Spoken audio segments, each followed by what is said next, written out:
ବର୍ଷ 2025 ବିଦାୟ ନେଲା ବେଳକୁ ଯେମିତି ଯାତ୍ରା ଜଗତକୁ କନ୍ଦେଇ ଦେଇ ଯାଇଥିଲା। ସମସ୍ତେ ଭାବୁଥିଲେ ନୂଆ ବର୍ଷ 2026 ନିଶ୍ଚିତ ଭାବରେ ସମସ୍ତଙ୍କ ପାଇଁ ଶୁଭ ହେବ।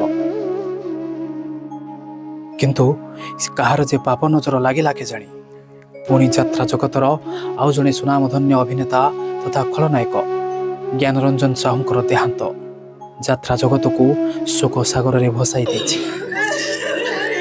ଜ୍ଞାନରଞ୍ଜନ ସାହୁ ଡ୍ରାମାରୁ ଅଭିନୟ ଜୀବନ ଆରମ୍ଭ କରିଥିଲେ। ତାଙ୍କର ବଳିଷ୍ଠ ଚେହେରା ଏବଂ ଦମଦାର ଡାଇଲଗ, ତାଙ୍କର ଫେସ୍ ଭ୍ୟାଲୁ ଏସବୁ କିଛି ତାଙ୍କୁ ଯାତ୍ରା ଜଗତକୁ ଟାଣି ଆଣିଥିଲା। ଜ୍ଞାନଙ୍କର ଗୁରୁ ସାଜିଥିବା ବା ଜ୍ଞାନକୁ କଳାକାର କରି ଗଢ଼ି ତୋଳିଥିବା ଗୁରୁପ୍ରସାଦ ମିଶ୍ର ତାଙ୍କୁ ପ୍ରଥମେ ଡ୍ରାମାରେ ଲିଡ୍ ରୋଲ୍ରେ ସୁଯୋଗ ଦେଇଥିଲେ। ଏଥିରେ ସଫଳ ଅଭିନୟ କରି ଯାତ୍ରା ଜଗତକୁ ଆସିଥିଲେ ଜ୍ଞାନରଞ୍ଜନ ସାହୁ। ଅନେକ ବର୍ଷ ଧରି ଶିବାନୀ ଗଣନାଟ୍ୟରେ ସେ ଖେଳିଥିଲେ। ତାପରେ ତୁଳସୀ, ଧଉଳି ଏବଂ ଚଳିତ ସିଜିନ୍ରେ ସେ କଳିଙ୍ଗ ଗଣନାଟ୍ୟ ପାଇଁ ବୁକ୍ ହୋଇଥିଲେ। ଦେହ ଭଲ ନଥିବାରୁ ସେ ଆଉ ଯାତ୍ରାକୁ ଆସିପାରିଲେ ନାହିଁ।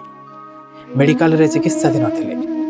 ଗୁରୁପ୍ରସାଦ ମିଶ୍ର ଏନେଇ ପ୍ରତିକ୍ରିୟାରେ କହିଛନ୍ତି ଯେ ତାଙ୍କୁ ପ୍ରଥମେ ଜଣ୍ଡିସ୍ ହୋଇଥିଲା, ପରେ ଲିଭର ସିରୋସିସ୍କୁ ଆକ୍ରାନ୍ତ କରିଥିଲା। ଗତ ବର୍ଷ ଧଉଳି ଗଣନାଟ୍ୟ ଥିଲାବେଳେ ତାର ଜଣ୍ଡିସ୍ ହେଲା। ଜଣ୍ଡିସ୍ ଟେଷ୍ଟ ହଉ ଲିଭର ସିରୋସିସ୍ ବାହାରିଲା ଏବଂ କଳିଙ୍ଗ ଗଣନାଟ୍ୟ ପାଇଁ ସେ ଚଳିତ ବର୍ଷରେ ବୁକ୍ ହେଇଥିଲା। ଆଉ ସେ ଯାଇପାରିଲାନି। ବର୍ଷେ କାଳ ଟ୍ରିଟମେଣ୍ଟ ହେଇ ଗତକାଲି ରାତ 8:45 ସମୟରେ ସେ ଇହଧାମ ପରିତ୍ୟାଗ କଲା। ମେଡିକାଲରେ ମାସ ମାସ ଧରି ପଡ଼ି ରହିଥିଲେ ଜ୍ଞାନରଞ୍ଜନ ଏବଂ ଶେଷରେ ଏ ନିଷ୍ଠୁର ନିୟତିତା ଏମିତି ନିୟମ କଲା ଯେ ସବୁଦିନ ପାଇଁ ନିଜ ପାଖକୁ ଟାଣି ନେଇଗଲା ଏହି ସଫଳ ଅଭିନେତାଙ୍କୁ, ଯାହାଙ୍କୁ ହରାଇ ଆଜି ଝୁରୁଛି ସାରା ଯାତ୍ରା ଜଗତ, ଯାତ୍ରା ପ୍ରେମୀ। କରୋନା ସମୟରେ ଯାତ୍ରା ବନ୍ଦ ହୋଇଯିବାରୁ ବିଭିନ୍ନ ଯାତ୍ରା କଳାକାର ହତାଶ ହୋଇପଡ଼ିଥିଲେ ଏବଂ ମଞ୍ଚକୁ ଆଉ ଫେରି ପାରିବନି ବୋଲି ଆଶା ରଖି ଜ୍ଞାନରଞ୍ଜନ ସାହୁ ନିଜ ଘର ଢେଙ୍କାନାଳ ଭୁବନରେ ଏକ ଲୁହା ଦୋକାନ କରିଥିଲେ। ଦିନ ରାତି ଅକ୍ଳାନ୍ତ ପରିଶ୍ରମ କରୁଥିଲେ। ତାଙ୍କର ଭିଡ଼ିଓ ସୋସିଆଲ ମିଡ଼ିଆରେ ସେତେବେଳେ ବେଶ୍ ଭାଇରାଲ ହୋଇଥିଲା। କଳାକାରର ଏଭଳି ସଂଘର୍ଷ ବା ଏମିତି କାହାଣୀକୁ ଦେଖି ସମସ୍ତେ ଦୁଃଖ ପ୍ରକାଶ କରିଥିଲେ। କିନ୍ତୁ ପୁଣି କରୋନା ଚାଲିଗଲା ପରେ, ଯାତ୍ରା ଆରମ୍ଭ ହେବା ପରେ ଏଭଳି ଜଣେ ଅଭିନେତା ସମସ୍ତଙ୍କୁ ଶୋକ ସାଗରରେ ଭସେଇକି ଯେ ଚାଲିଯିବେ, ତାହା କିଏ ବା ଜାଣିଥିଲା। ତାଙ୍କର ସାଥୀ କଳାକାର ରାଜଧାନୀ ଅପେରାର ନାୟକ ଟୁକୁନା କୁହନ୍ତି, ଜ୍ଞାନଙ୍କ ପରି ମଣିଷ ଆଉ ମିଳିବେନି। ଯେତିକି ସ୍ନେହୀ ସେତିକି ମେଳାପି ଥିଲେ। ତାଙ୍କର ଏ ଖବର ଶୁଣି ମୁଁ ହତବାକ୍ ହୋଇଯାଇଛି। ଜ୍ଞାନ ମତେ ବହୁତ ସମ୍ମାନ ଦିଏ। ମୁଁ ତାକୁ ସାନ ଭାଇ ଭଳି ଦେଖେ। ତେଣୁ ଜ୍ଞାନ ସହିତ ମୁଁ ରଙ୍ଗମହଲ ଯାତ୍ରାପାଟିରେ ଆମେ ସାଙ୍ଗ ହେଇକି ଥିଲୁ। ଆଉ ତେଣୁକରି ବହୁତ ବଢିଆ ପିଲା। ତାଙ୍କ ଘରକୁ ବି ମୁଁ ଯାଇଛି, ସିଏ ବି ଆମ ଘରକୁ ଆସିଛି। ଆଉ ଯୋଉ ବର୍ଷେ 2 ବର୍ଷ ସାଙ୍ଗ ହେଇକି ରହିଛୁ, ଆଉ ବହୁତ ବଢିଆ।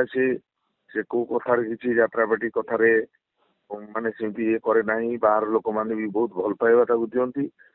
ଆଉ ସମସ୍ତଙ୍କ ସହିତ ବହୁତ ଭଲ ସମ୍ପର୍କ। ମୁଁ ବି ତାକୁ ବହୁତ ଭଲ ପାଏ।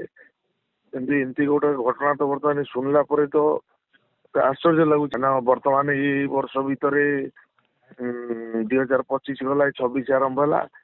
ବର୍ତ୍ତମାନ ଯାତ୍ରା କଳାକାର ଆମର ଯେତିକି ଆମର କ୍ଷତି ହେଲେଣି, ମାନେ ଆଗ ଧାଡିର କଳାକାର ମାନେ କାହାର ଯେମିତି ନଜର ଲାଗିଯାଏ ସେମିତି ପରିସ୍ଥିତି ସୃଷ୍ଟି ହେଇଛି। ଦର୍ଶକ ବନ୍ଧୁ, ଆପଣମାନଙ୍କର ମନେ ଥିବ ଶିବାନୀ ଗଣନାଟ୍ୟର ସେହି ବହୁ ଚର୍ଚ୍ଚିତ ନାଟକ ପଣ୍ଡିତ ଚଣ୍ଡୀ, ଯାହାକୁ ରଚନା କରିଥିଲେ ସ୍ୱର୍ଗତ ନାଟ୍ୟକାର ଅନନ୍ତ ଓଝା। ସେହିପରି ଗୁରୁପ୍ରସାଦ ମିଶ୍ରଙ୍କର ଆହ୍ଲାର ସେ ଗେହ୍ଲା ପୁଅ, ଯାହାକୁ ନେଇ ସେ ଘରେ ଘରେ ପରିଚିତ ହୋଇଥିଲେ। ଏବଂ ଜ୍ଞାନରଞ୍ଜନକୁ ସବୁଠୁ ଅଧିକ ପରିଚୟ ଦେଇଥିଲା ତୁଳସୀର ସେହି ନାଟକ ବାଃ ବାଃରେ କ୍ୟାପିଟାଲ। ଏବଂ ଧଉଳି ଗଣନାଟ୍ୟରେ ମଧ୍ୟ ସେ ନିଜର ଅଭିନୟର ଛାପ ଛାଡ଼ି ଯାଇଛନ୍ତି। ଅନେକ ନାମୀ ଦାମୀ ଅନୁଷ୍ଠାନରେ ସେ ଅଭିନୟ କରିବା ପରେ ଖୁବ୍ କମ୍ ବୟସରେ ସେ ଆଖି ବୁଜି ଦେଇଛନ୍ତି। ଘରେ ପତ୍ନୀ, ବାପା ମା, କୁନି କୁନି ପିଲା ଏସବୁକୁ ଛାଡ଼ି ସମସ୍ତଙ୍କୁ ଲୁହରେ ଭସାଇ ଦେଇ ଆରପାରିକୁ ଚାଲି ଯାଇଛନ୍ତି ଜ୍ଞାନରଞ୍ଜନ। ଭୁବନେଶ୍ୱରର ଏକ ଘରୋଇ ହସ୍ପିଟାଲରେ ଚିକିତ୍ସାଧୀନ ଅବସ୍ଥାରେ ଗତକାଲି ସନ୍ଧ୍ୟାରେ ଅର୍ଥାତ୍ ସୋମବାର ସନ୍ଧ୍ୟାରେ ତାଙ୍କର ମୃତ୍ୟୁ ଘଟିଛି। ମହାପ୍ରଭୁ ଜଗନ୍ନାଥ ତାଙ୍କୁ ମୁକ୍ତି ଦିଅନ୍ତୁ, ତାଙ୍କ ପରିବାର ସଦସ୍ୟଙ୍କୁ ଶକ୍ତି ଦିଅନ୍ତୁ। ଡିଏନ୍କେ ଲାଇଫ୍ ପରିବାର ତରଫରୁ ଏତିକି ହିଁ ପ୍ରାର୍ଥନା।